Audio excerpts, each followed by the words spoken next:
inetsika yekumbodaro yekuti unoshaya kwekutizira.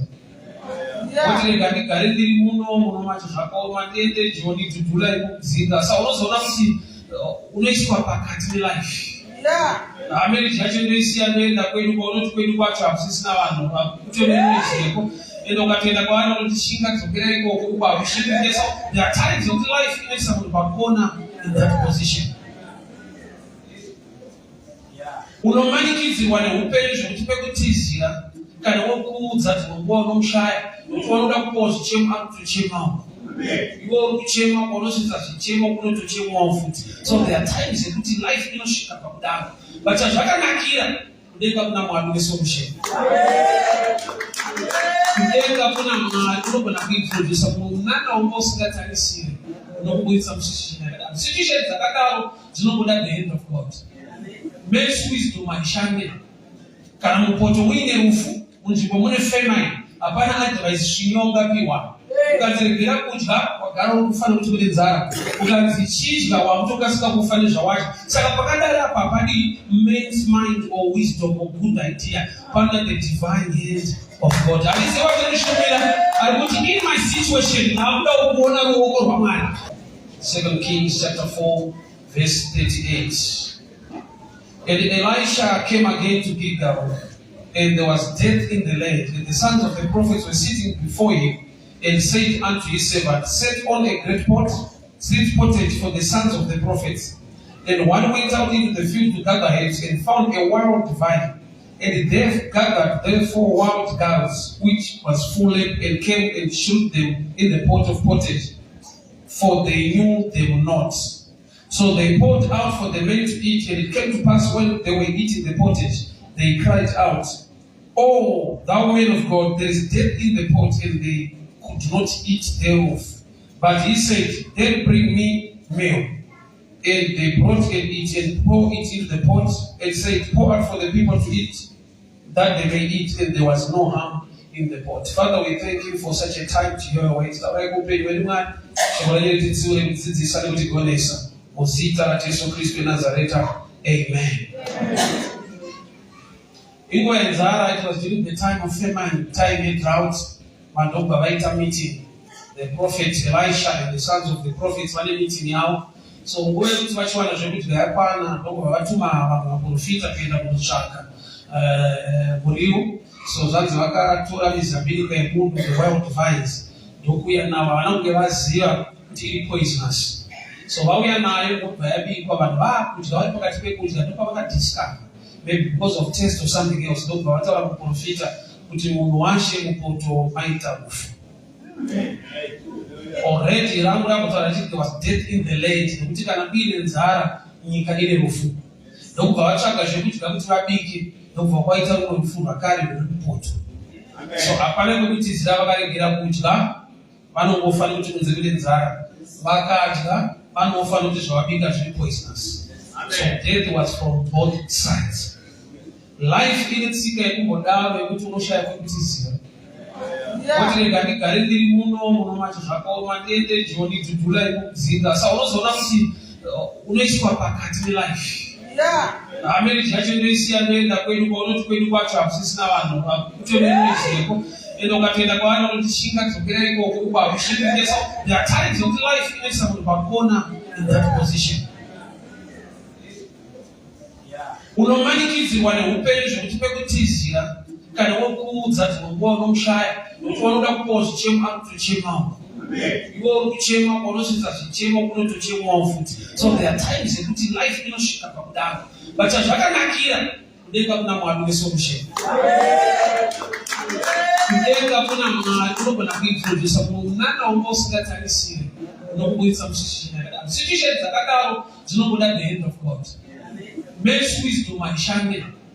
Kana mupoto uine rufu munzvimbo mune famine hapana advice zvinongapiwa. Ukadziregera kudya wagara ukufanira kuti kune nzara. Ukanzi chidya wakutokasika kufa nezvawacho. Saka pakadaro apa hapadi men's mind or wisdom or good idea. Pana the divine hand of God. Aliziva tenishomera ari kuti in my situation nakuda kuona ruoko rwaMwari. Nekuda kwakuti mazano kungwara nekurongeka kwangu kunogona kusandibudisa pachipichi. I still need to move forward. But mamira zvakaita both sides kune problem. Kwaiva the four lepers vaigara kunze kweguta vakasvika pavakaita meeting kuti tikadzokera muhama dzedu matakadzingwa mune famine mune nzara irimo tinofa kumberi futi kune vaSiria vakakemba kune siege saka tikaenda both sides tinofa but Mwari une masai. Life inokumanikidzira inokusvitsa pane imwe engo neimwe kona yaonoona kuti pano pakashayikwa Mwari akararamika. Mastage wayo ariko ekuti waunotrasta kuti angakuite bail out ari musituation inenge yako mafana. So vakandotuma kunotsvaka muriwo nguva yenzara ndokutora kuuraya. Vachema kune muprofita kuti mupoto maita rufu. Chimwe chinhu chakati tikasike kuona already God was working something good for them. Why? Because God discovered kuti chatiri kudya chiri poisonous. Matombodya. They were now eating. Ndobva vaziva kuti zvatiri kudya zvinouraya. Yet havana kufa. But vanogona kuzva kuti tiri kudya poison. Right, number one thing. Mwari wanga watanga kuita basa mavari. Kuti muprofita nyangwe ane zvaakazoita. But Mwari wanga watanga kupa vanhu upenyu nezvinhu zvinouraya. So there are times when provision yaMwari haisi best in your sight, but in best yakakulipewa naMwari to sustain you. Aitara nedzimwe hama kune imwe nzvimbo ndikatonosawira kuti vanhu vakaroverera Jesu pamuchinjikwa vachifuna mati vachimutuka vachitaura zvavanoda vaiona munhu asiri right.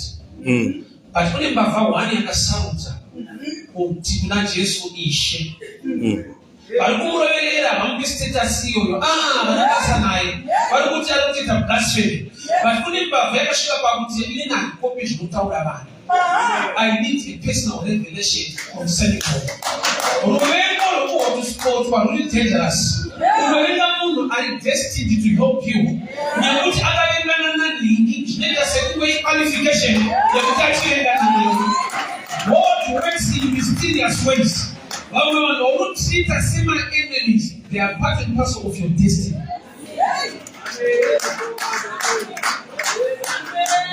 Joseph chake kurotai mambo, but zvinoita kuti aende kuIjipita anotengeswa. Iko kutengeswa kuri kuenda, but vakoma havana kuziva kuti tiri kuendesa munhu. Vakati tatengesa munhu. Kureva kuti mamwe maitiro ewakaipa haasi kukurwisa, anotoda kutokurwira. Chiri mauri chikatoshaiwa verenga kuendeke.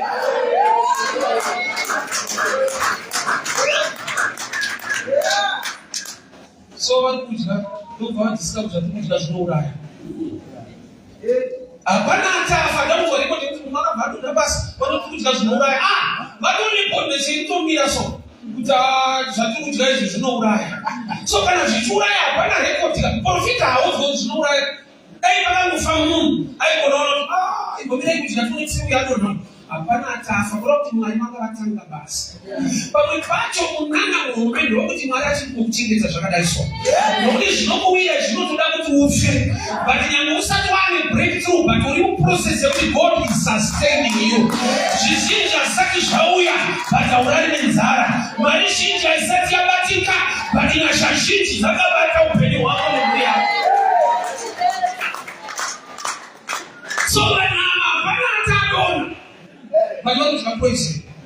Vanhu ava hapana achatombodonha nenhamo nenzara yake, but anotamirwa kwainzwa kunzwa tsitsi.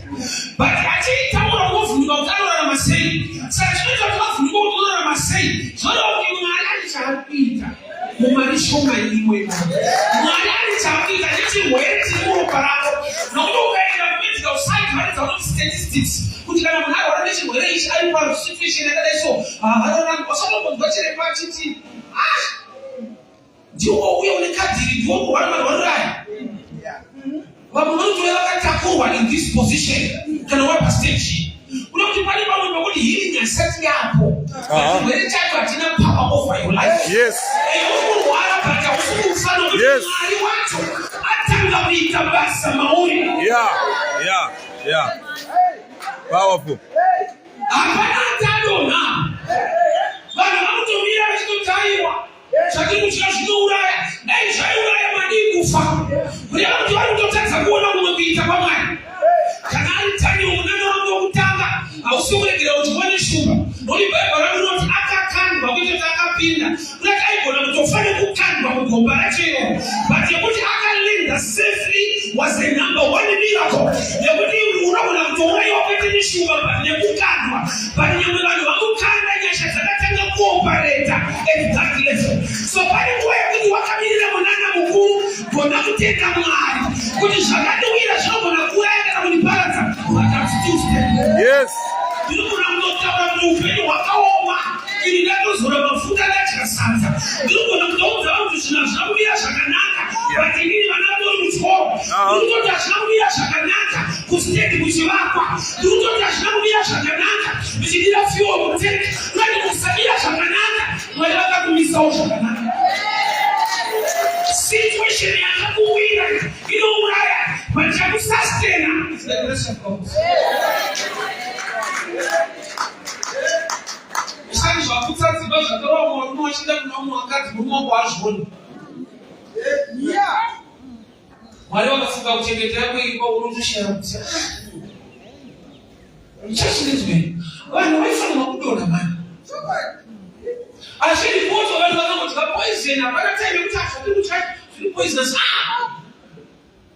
Prophet, there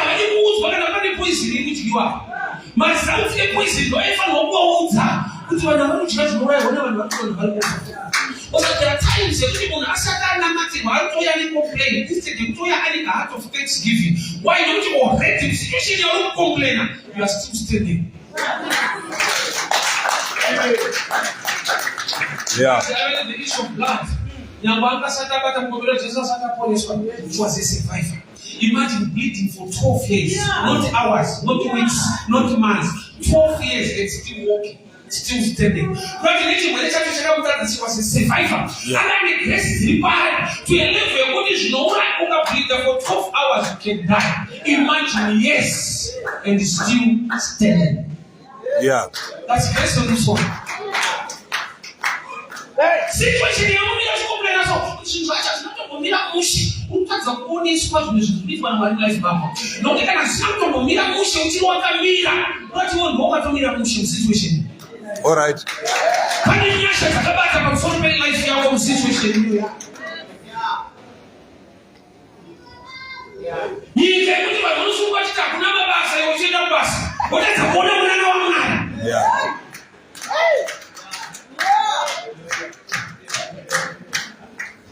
Yeah, kwa tanani. Tunakamira shakadai. Papa pacha bado mtu mtauri kana shaka tumia sima milioni bwayo. Mali sauti alifanya kushoka. So na adona prophet anaona mwanashitona. Ile chiko chake tu na mali. The prophet was not allowed by God. Kumisawa ni kubika. Nyanga ali a real prophet of God Elisha. Wala anamtendera kuona poison ya kubikwa. Wale wakakumpa the wisdom to handle the poison ya bikwa. Why? Because akastopa abantu shamatana is really poisonous. But now there is death in the land. All outside. So there are times you can profit. All right. All right. Yeah. That's why I think my prophets, they must pray for one thing, which is wisdom. Who is one stage. Who wisdom, you're able to execute in your head, which you can give fruitful, effective life. It's skill. Why is the one who was started when they might profit a shop one? Don't you want to watch what was not good? But I don't know. I witnessed wisdom, never prophet, so I can cancel and worry about my money to work. Go on to work. I know the other money to run my money.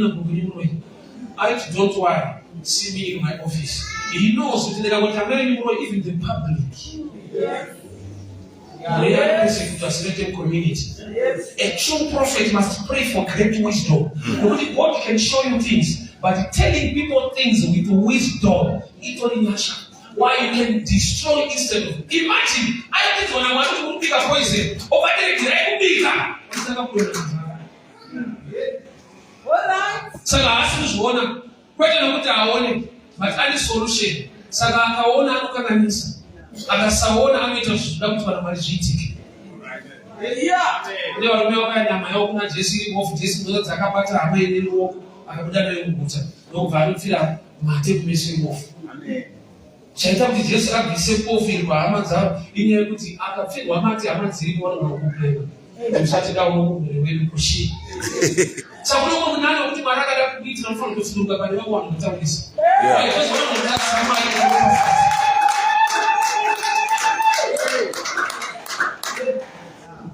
mupoto maita rufu unoomari nobva vati bring you eventually to bring me some flour ndokubva vapiwa flour kana kuti ndokubva vaisa mupoto zvati vanhu ndokubva vadya and it was a good meal. So kuna Mwari wekuti situation yaanoda kushanda nayo haisi good for now. But pane zvichaitiswa naMwari pamberi zvekuti uchaona kuti yaiva poisonous meal but it was the real meal yakadesignwa naMwari kuti vanhu havagone kudya nokuti vaitofanirwa kuzodya. Vanhu vanovera Jesu vanokuti aitsotsi anoita blasphemy kuzodei vakirwe pamba yakati ishe nemauya kumambo yenyu mutirangarira. Not handikuivemberi kuti wavemba nevanhu ndane personal revelation kwandiri as still king and you can grant me access kudenga. Nekurovererwa kwawaiteko I see a king in you.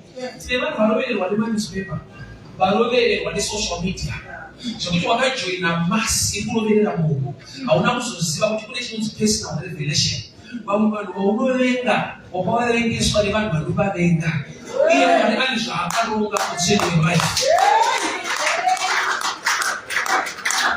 Makwai anofanirwa kukura kusvika palevhu yekuziva kuti David paairwa nebere neshumba.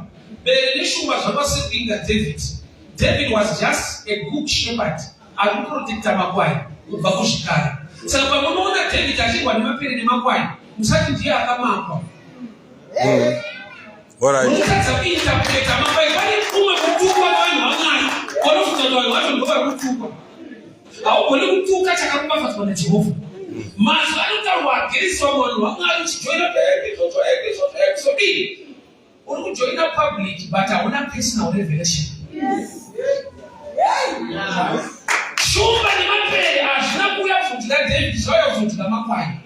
Saka wazona David aine mavanga dai watomudyira tsitsi watomira naye pamavanga aya nokuti mavanga aDavid anotaura mufungo wemakwai.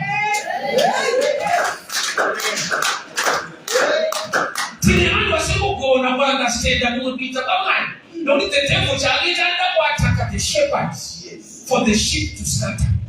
Saka sheep kana isingazivi kumaattacks ashepherds kuri kutsvaga scattering yedu vanoona kuti saka hasi kunoona sezvichimwira zvakadai sezvichikurwisa ngamanomurwirwa saka achitorwiswa nekuti ane nyasha dzekuprotectai dzakadyarwa maari.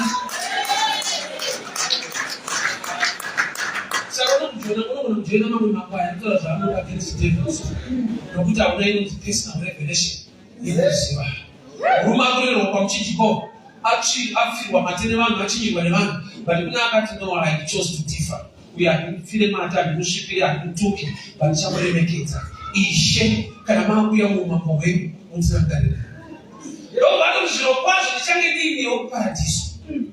Kuna ari kuwana denga kumunhu ari kutukwa nekuwanzwa nevanhu. Vamwe vanhu vane breakthrough yako gona kuseparata kuvenga kwavo nevanhu kana vasina ruvengo newe.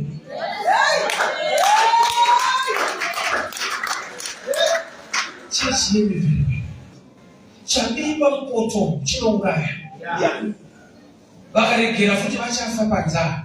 Saka Mwari vanoda kupa understanding wisdom dzekuhindura poison iri mupoto nokuti ndomweyo yacho iripo. Kune zvinhu zvisiri right but zvinogona kuitwa right naMwari for your sake. Kune zvinhu zvisiri right in the vanoti mupoto maita rufu icho pani mupoto mune rufu ane end result mupoto maiva nechikafu. Saka usina revelation newisdom to handle poisonous meal to you can throw away the poisonous meal. Yet according to God that's the meal for the day. So Mwari unogona kushanda na David na Bathsheba kuti vabereke Solomon but hazvina kutanga sekudaro. David akatomutumirwa naDaniel the prophet kuti enda nomutsura womunzwe zvaaita zvakaipa nokuti atora mukadzi waUria but akuti mukadzi waUria ukazoverenga kuperi kwacho vakabereka aidiwa namwana ari kunzi Solomon. Kuti zvimwe zvavo hazvitange zvakanaka but zvinogona kutozonaka nekuda kwaJehovha. Saka ukakwira pastage yekuipa kwazvo, you miss the plan of God in the future. Yeah.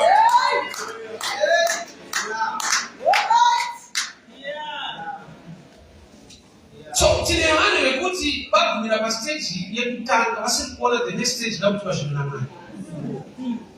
Samson ndinofara kuti ane vanhu vaakanyepera vakafuta vataurwa chokwadi. Akabvunzwa simba rako rinobva kupi? Ndokubva ati mumusoro, ndokubva agerwa musoro. Ndokubva azoita prayer kuna Mwari anopa simba kuti God give me power. Aitozwa kuti simba rake rinobva kumusoro kwete mumusoro. Kuchengeta bvudzi icoverate, hapachimo panobva power, panobva sungano yekuti kunobva power kusvikira. Saka paakati rinobva kumusoro, vakagera musoro. Havana kukata relationship yake na Mwari wokumusoro akupa simba. Sei zvakatendwa kuti zvataura izvozvo zvaita kuti agone kubatika, kana abatika azouraya vakawanda kana vamubata. Samson akauraya vanhu vakawanda paanga abatwa akushandiswa, vanhu vakaungana vachipembera. Kuda kuti Mwari vanogona kutendera kuti ubatike, kuti unyatsovabata. Alright.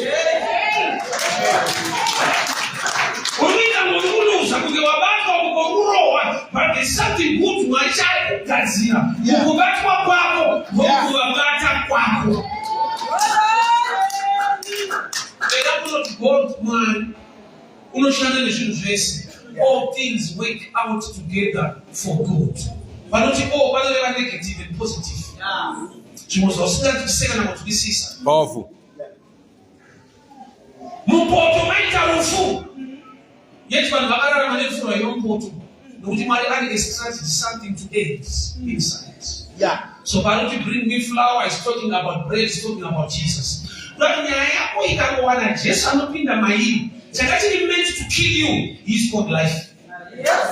That is why we say flour, we say chingwa, we say Jesu is darake anzumpe. I'm the way, the truth, and the life. That is why we introduce our life in the pot of death.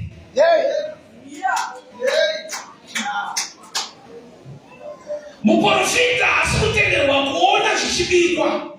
Anotopiwa ripoti iyaripo ari true prophet.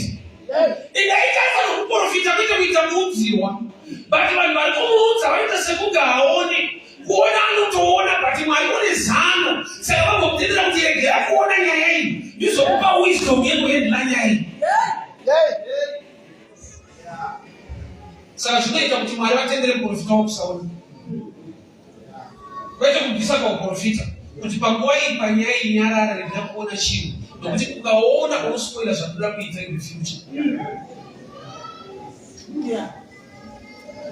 Zvakanaka kuti abva aprofita one vachitouya kuti mwaende kuzambiri ngepundu mwaodvise kuda kupinda rufu panapa. But it was during the time of famine. Muriwo wanga wararama usiri kuparara mukushaikwa kwemvura ndiwo wacho unouraya kuti very poisonous. Inodyika miriwo hakuna kune inouraya. Saka Mwari vada kushanda nezviri meti kukuuraya kuti zvikupe upenyu. Miriwo inouraya sei yakawanikwa mutime yefamine, vanhu havabate zvinouraya. But Mwari vakatasangiwa performance meso evanhu kuti vanotora zvinouraya zvacho nokuti Mwari ane plani nazvo. Mwari ane nguva yaakashanda naZakeo. Jesu wakaenda kunodya kumba kwaZakeo. Jeriko Yesu chiti aiwaenda kumba kwemutadzi. Yekuti mutadzi inotozikanwa even naMwari wacho. But pane paakanosarudza kumba kunodya kumba kwemutadzi. Nokuti haamusiyani mutadzi. Ane power to change you. So you can get inside. But kwaZakeo harambe ari the same person. Akatoenda kumba kwaZakeo akanodya. Vanhu vakasara vachimuita vachikomplaina panzara. There are times yekuti Mwari unogona kushanda naZakeo. Jeriko ifungidzwa kuti achiri Zakeo, but Jesu akuda pama Zakeo was a different person. Ndina Mwari unogona kushanda nenenemi kuti zvako zviite. Problem ndeyekuti takapa credit nezvimwe zvinhu mumaoko aSatani.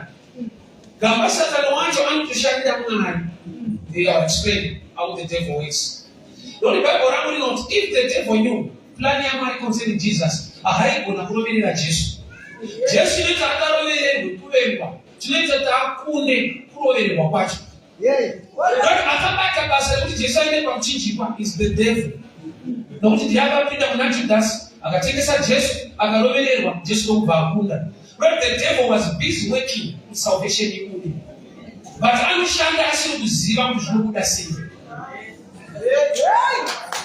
Saka in the message is when the enemy comes like a flood, the Spirit of the Lord will raise his standard. Not when you pray, but when the enemy comes. When the enemy, you know how we stand that up. Yeah. The attack enemy pachayo, you know how we stand that as prayer. When the enemy comes like a flood, the Spirit of the Lord will raise the standard. So there are certain standards allow an enemy to come. Not when you pray. When you pray, there is another level. But when the enemy comes, there is a standard you will shift. And I think you come and my enemies. Those animal standards are not shifting. Because Bible I told you, the enemy comes, then the Spirit of the Lord raises the standard. Now we're going to show your enemy. We will stand at your station. Why? Because my enemies are only my tools at Jehovah for your better. Maria ni Mungu akasema kukubereka Yesu. Ndio faida kupenja kusikio cha ng'ombe. Ndio kwa Matthew chapter 2 yet. My wise men watokana na hiyo njia. Farao sababu tipano unanyepewa. Akatembea shura ya na mitizi bilo. Tunaita Yesu acheketeke. Akashaiwa kukuberekewa. Ndio kana pachitewa kukaona iwe maberekwa. Hadi ndio kuberekewa watu wete Mungu. So sometimes the resistance is protection. Maria katokuda urongo na kunyuma ni wanu wanakuenda.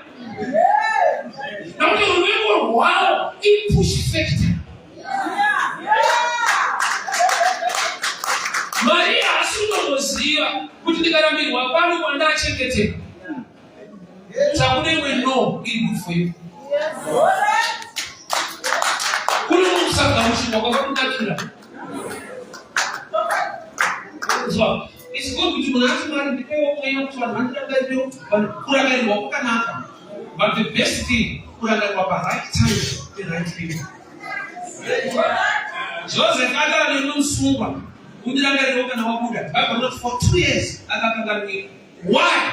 God was needed. Not he become free and useless.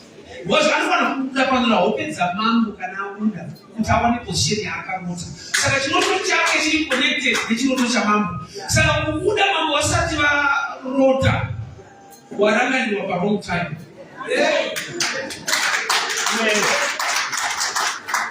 Kuranga ni wapa naka.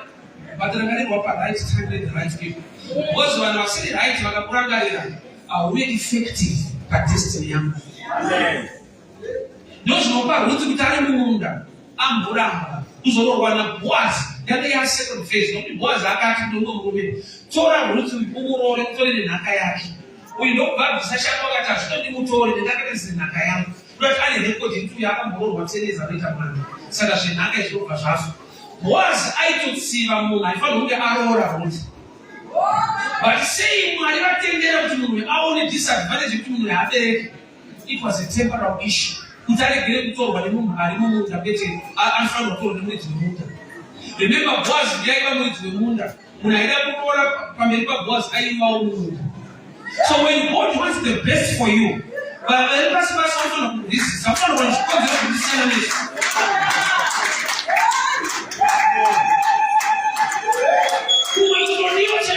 dangerous. Yeah.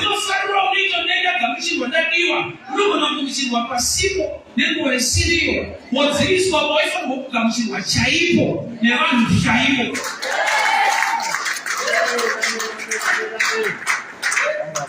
But also worry. But people okay in this. Those who are watching our it's okay. This was handing back. Kurangari wa kuhusu na kurangari tight time. Therefore, I'm not a time meaning John chapter 5, Mumba said that somebody took a police after 38 years. But it was why we 38 years, I don't know such a thing. So they took a Mura and last Kachiwara. And we had to take a Mura. But very effectively, it means certain things before in certain season. What's the matter? 38 years, I and so we are in 9 Makulmangan. Let's say I have a 38. Time you watch any progress, life never be.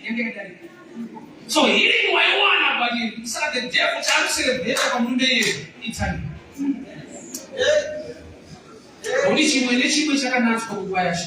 So there are times you put your kind of job breakthrough, but the Lord will change your mind more. Ruwan gari no we also see na mazino apateke kenyama. Ifendi ibachela. You shishi na yite no let you say also.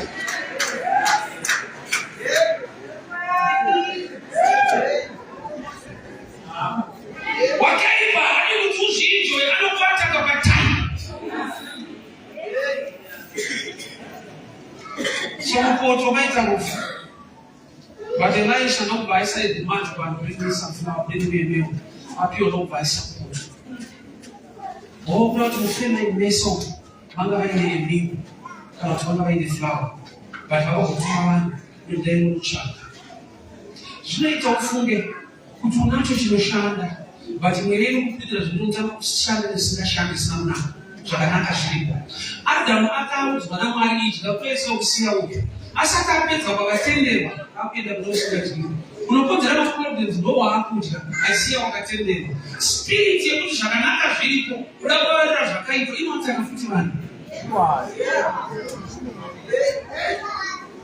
wakati roho mayo kapi wacha zara mafara malika tambiwa au na 5 years watu discourse wacha magarambi ndio hapo wakatende wakakufundishwa kwa huko ndio hata ndio shakaito wacha fine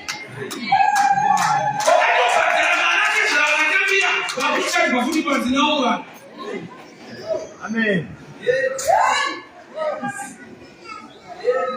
Oh, and I knew what all this love. She don't give us a line of saying, oh, I didn't try so. Who did we own the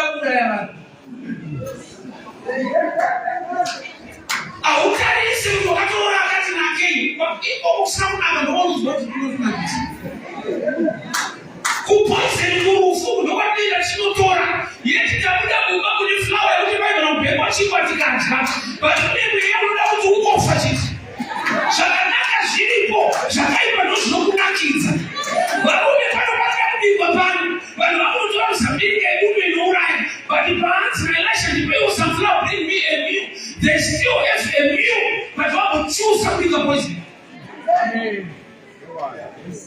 Why you die or suddenly you go, you have not flower to like one get became a pass. We all full Gabata, Shakanaka Shilipo, will focus game.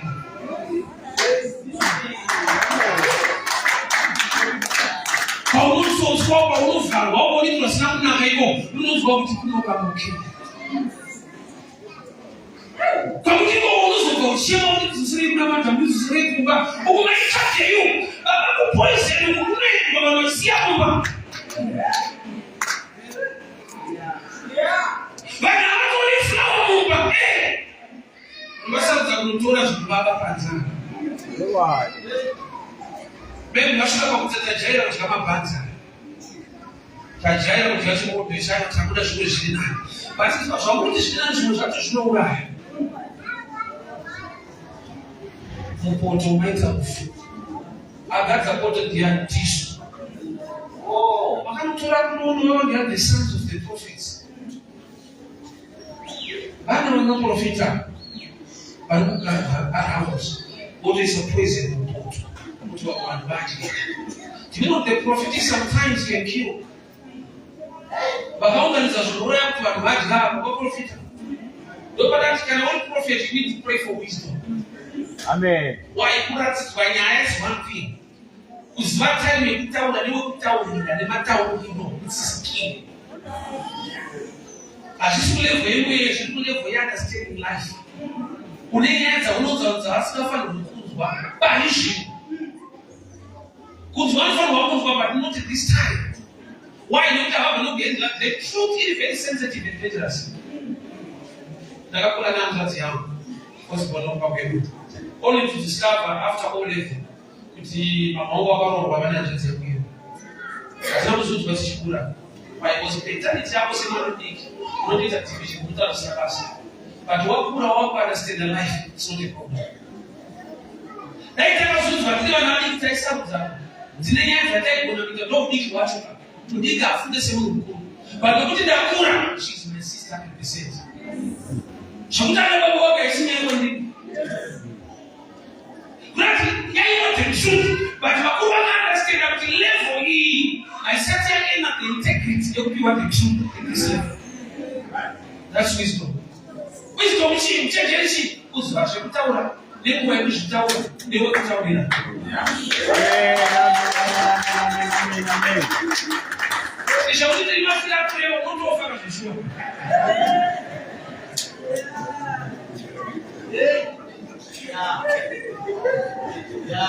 Matthew 16. Yesu akuzao zizi wanunita ndoko zatao kwa mtamuni bisa na kwa ndo mali. Gocho kwa ni chocho. But akapa warning kwa zizi wake. Don't tell people yet. Why?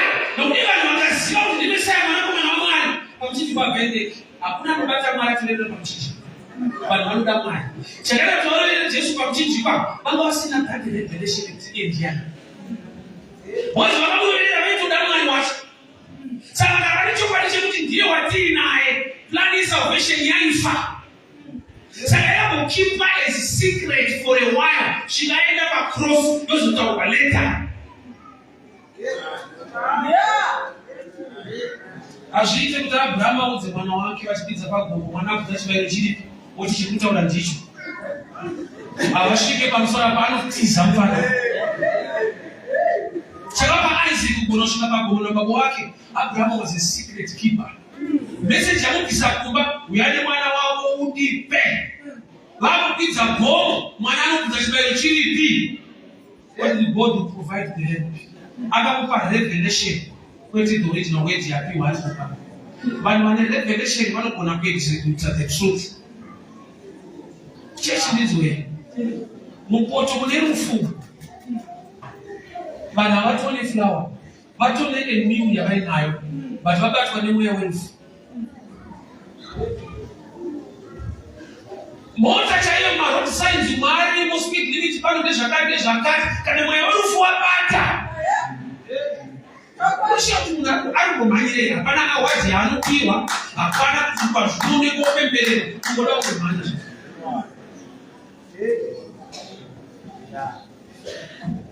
Yeah. Ushikazo ulipana bana kutumia msha pati speed. Ekube kupasha ngani tule madongi kule mombe kule makave. Ndio tunakula roho tunushike mtwani. Yeah. Ukatonesha kanyo kwa inushika. Baada basi pesa pale phone no mshika. That's wisdom. Yeah.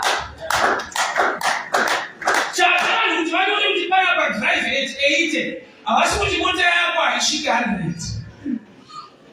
Ino tondari kama shika kana 180. But say wanora 80. Ndio kutuchengeteke. Atuko kushora kumoja kwa ndema mama. Sasa provide kwa niti yakaoma yakaipa wewe. Yeah. Watu yambiwa jomani mbiu wanayo flower hii. But bring me some milk, bring me some flour. But I don't provide. Sasa waende mzabiri budu flower hii nayo. Mwewe ufuka bata. Unaenda sina basi. Unaenda shitupe.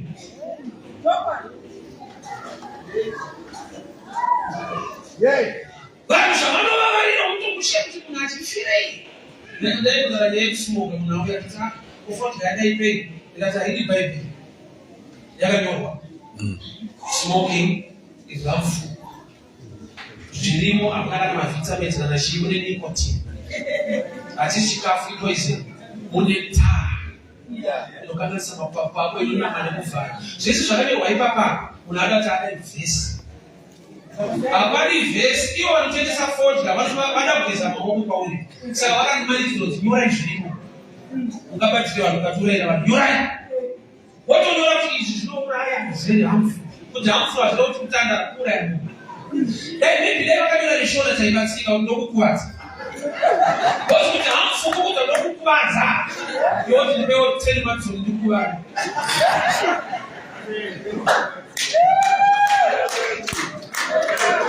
Mweofuka bata.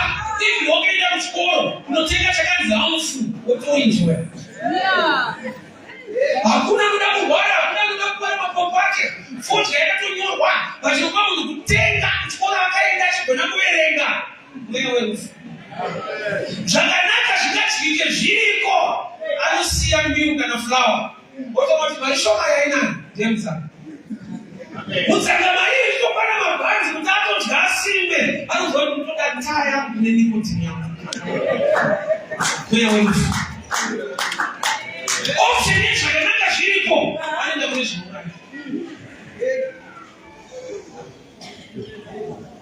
Ndakakura mazuva atakakura taenda mizvinhu zvamanext door kunonzi kubata. Muzalangu kukwata panext door. So mudhara anotambidza kukwata panext door. Tikadya otiroora. Chinoita kuti tikwate uku inzara. Pane kuti adrese nzara, anoadresa character. Tatidi vana vanodaro. Saka vanokusvika pakuona kuti ndenda kunowata kuti. Because kana une wisdom, chinoita kuti vadya haisi character inzara. Bhande ravatenga kuti vatirove munotokwana sausage kg. Koma ndingotenga kg masausage moti vanotenga bhande votinova. Bhabho rangu rinoti kana usina kuchenjera masasi of the Lord. Oma challenges atina challenges are centered by wisdom uchenjeri kwete pakuyechi. Because kana ndiyo munayo zvekudya mutori nazvo zvakanaka munoenderera kuti zvinuraya. Wakaipa itsika yake kuti zvakanaka zviripo unobva kuti hazvisi right. Vanokuda nekugamuchira mhuri yako unonzwa kuti havasi vanhu. Mweya unofunga bata mweya ukubhuroka. Unoenda pauno kushungurudzwa uchisiya paunogamuchirwa kuno. Kumba kwekuti mari yapati mai ngatitengesa kuti ungaenda ubata maneuzi. Ndozona kuti uyu hana basa nenu. But unonzwa kuti ndochaiko chaiwo. Wasi ari kubata kuvaka upenyu newe. Ari panza dawo vaka hwake nekuda kwako.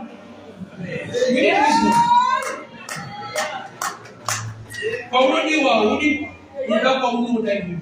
Wasi kunzwa paudiwe unoda. Life like a discover. Remember men of computer statement. The problem is one day kuti vanoda vanhu vavanoda. Saka vachikuomesera ida munhu anokuda. Anodawo iwewe. Kwete waunoda iwewe. Waunoda iwewe vanokukuvadza, but anokuda anokuprotect. Saka vepanzava vakovada vatine. Wekumba vanototiga madzimai edu. Panzava tisitowada saka vachikukuvadza. Aiwa ningu vamuno. Usati munhu unoda.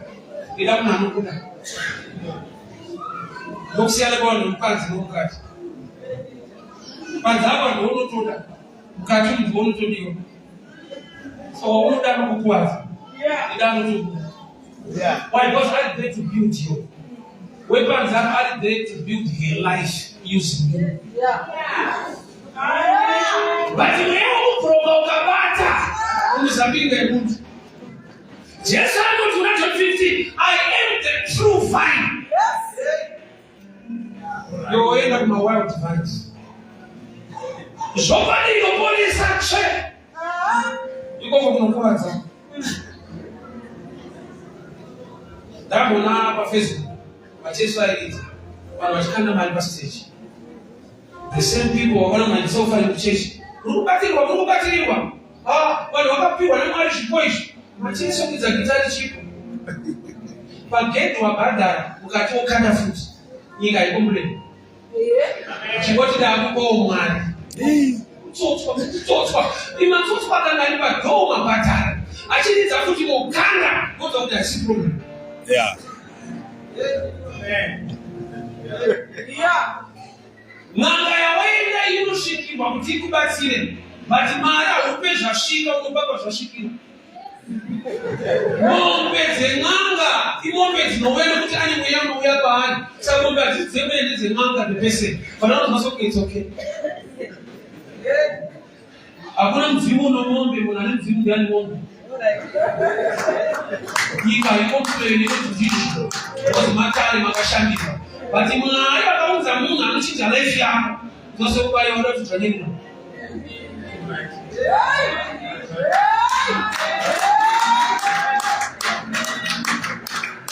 Upoto mune rufu. But upoto usati makadya rufu. Vanhu havane zvekudya. Dai pamwe pasisina kai. Nonipa vakanzi bring me the meal, will bring me some flour. Vakatounza. Saka maitogona kuregera kuenda kunotsvaga panza apa munazvo kuti mubiki. 2025. The foolish ones. My foolish visions only challenge one. Vakaenda panze vakanowana mafuta pavakadzoka vanotenderwa kupinda chikomba chachauya. What they need has mafuta timing. Sei vasingagona kuita timing vanga vasina wisdom. Kwavanoshaya wisdom sei vanga vakumbira vagonyimwa. Iko kutokumbira kwavakaita golevel kushaya wisdom. Sei iro chitikumbira unopiwa. Yes, havana wisdom pakuti kudini. Kana vaiva one room vachimirira chikomba wani chiri kuuya. Marambi avo akapera oil. Havana need yekukumbira. Vanongogara imomo vanoona nekubvira kunita mambo.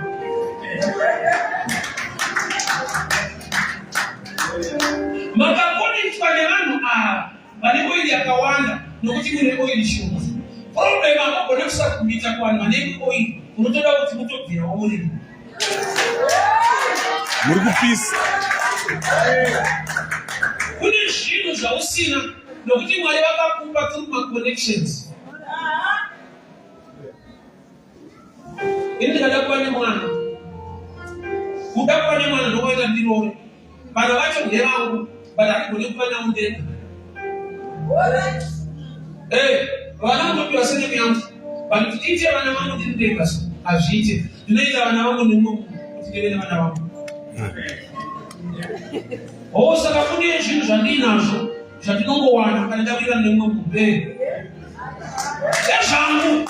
But hatigoni kuzvibata nokuti ndezvangu. Ndichazvibata ndada mumwe munhu anoita kuti zvangu ndizvibate. Vana havasiri yangu ndeyangu.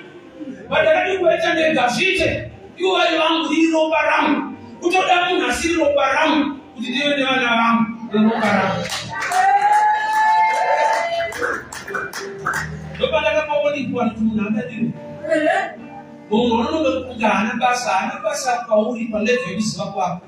But ukaimprova mamaziviro hakuna munhu ari useless.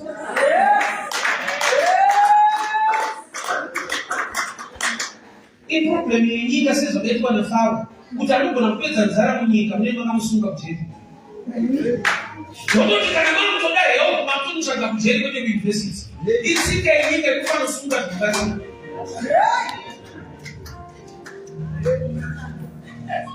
Vanhu vanotsiwa Moses, vamuiswa munhamo naMoses, but vanhu ndovanomuisa Moses wacho muIjipiti. Tinokutengesa mara yako. Moses akatokunda pekutanga achitiza hama dzake. Akadanirwa hama dzake, akatiza hama dzake dzichitokutengesa. Pese panouya help kazhinji, we fight help. Jacob mangwana zuva rabuda, anoti handikusiye kusvika mandiropafadza, saka fight yake iriye. Kana zuva rinoropafadza, kufight yake iriye. Like when time ignorance and darkness, and find us no teacher life.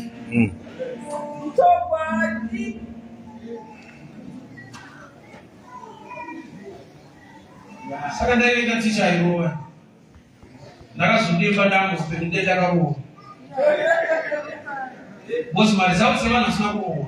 Vakamuchaizwa imusiwa singeto homework. Weki ya munozoita manje. Damuzikora munosangana nalo. Panefana kurowa ndiri one. Andakurowa. Ndorora ati mai vangu. Kati vedofu. Nobereka vanangu pana vedofu. Torese vanangu wanda dina.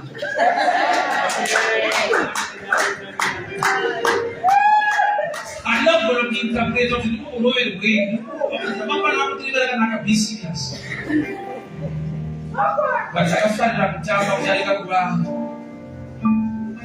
Mungu dedicated passion chake. Why was kutamba kuno munakita. But in life utambe kwesi. Ukatamba kuchoro upenya utamba. Life utambe kwesi.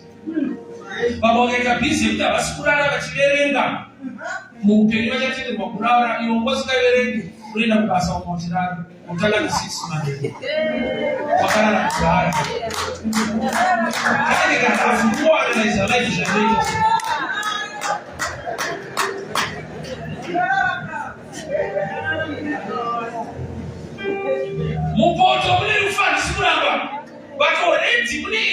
muinayo kune zvamuinazvo. Ndakadiscover kuti wese kana zvinhu zvikaoma sei, there is something hidden in you. Unotoda kuti Mwari ndipei mese kuona chamakaviga mandiri. Problem yaAdamu paakutaura nyaya yevatadzira Mwari, anokunyanya kuproblema mukadzi. Mukadzi wamakandipa. To me, that's a wrong statement. Why? Nokuti mukadzi uyu wakapepuka kuhope, Mwari vachimuudza, that's true. But zvakaitika wakarara ndozvanoda kuudza. Akatorwa maoni. Zvinonzi mukadzi wakwanidzorera. He created them male and female. But Adam anga male, the female part is inside Adam. Saka Mwari pavakatsa Adam hope vakavhura vakatora rubavhu rwake vakatonga nemukadzi. Havasikuuya for the first time kana Adam vachiudza munhu. Vari kudzorera munhu zvaanga ainazvo, zvangoshandwa nazvo achiri akarara. So kurara kunoita mufungidzire kuti zvinhu zviri kubva maoni. There's a meal inside you, there's a blessing inside you. Nekuda kwaJesu wauinaye, we have what it takes. Kana vanhu vakamukandira poison, unotilia zita raJesu situation iyo. Kana vanhu vakamubukira, Jesu wauinaye acha-neutralize the poisonous yakandwa nevanhu. Ndiye Mwari unoshandura zvarongwa nevakaipa zvikurwise kuti zvive zvinhu zvinokurwira. Vakaipa vati idyai poison mufe. Profita Robert bringing some flour. What can I put Christ? He turned every poison to become a good meal. Unaona mtamari wako tuweni wako anafanya kushika pahali waziwa. Au na mtidiana akontributa zvakawanda. Usijapo shinde zvakataka. Unazana kama mpenzi wangu akudiri lakini nokuti pale zvakaitika zvombe. Vakadadiwa zvakavakashu. So wakudadiwa ngokashungudza kuti ndichi chinhu chakakona mulife. Saka vamwe mutu wadava nomutu kudadira ivava. Ngavataure zvavanoda. Ngavakusherereze. Vachatoziva kana Jehovha ari mutuviro wako. The poison will become a meal. Wakaipa pano panofanira kusvika kudai sina kutora Jesu ndisa pamuchinjikwa. Dai vasina kupona but ndinokuno kuti izvi ari kuita izvi. Is turning the poison to become a meal. Amen. Vanokuenda havana nyaya. Ramba uchinamata Mwari akatendeka iyi. Ndotsika yake kuti vakuenda vasvika paona kuti vapedza newe, Mwari unotanga newe. I want us to pray. Nokuti usinamata. Una situation yekuti inonetsa inotoda the hand of God. Kumanyira kuhamba amuchaita naye vari kutongomhanya. Kuchema nenyika yacho hakuchaita nepauda kuenda kwacho hakusukugarika. Kuti ubude marriage macho pauda kubuda uchienda kwacho hakuendeke. Pauri kwacho kuri kunetsa, you need the hand of God. Mwari ngaakuitire nyasha. Let us begin to pray. Father, we pray. We thank you for your grace and your favor. May you turn every poisonous meal to become a right meal. Baba, rufu riri mupoto ngarishandirwe nenyasha dzenyu. Rufu riri murelationship ngarishandirwe nenyasha dzenyu. Rufu riri pabasa rangu, pabusiness rangu, Baba ndinodeclare nyasha. Every situation inoita sekunge haibudike, Mwari you make a way where it seems to be no way. Baba munogadzira nzira panoita sekunge pasina nzira, nokuti makatendeka, nokuti makarurama. Regerai vanhu venyu Mwari munzvimbo ine Heathcliff, muguta rino rekwekwe, muri Mwari anozviratidza mukuoma kwazvo, mukudinza kwazvo. Iyi poison iyi Mwari ndinoineutralize in the name of Jesus. Ichi chanzi chinouraya ichi ngativarege vakadaro, ngavararame, vape upenyu. Business ranzi riri kufa, ndinotaura wisdom, mupei uchenjeri, mupei kubudirira. Kumereji kunzi rinofa, ndinotaura upenyu. Kubasa kunzi rinofa, ndinotaura upenyu. Nezita raJesu, nezita raJesu. Father, we thank you and honor you. In Jesus' mighty name.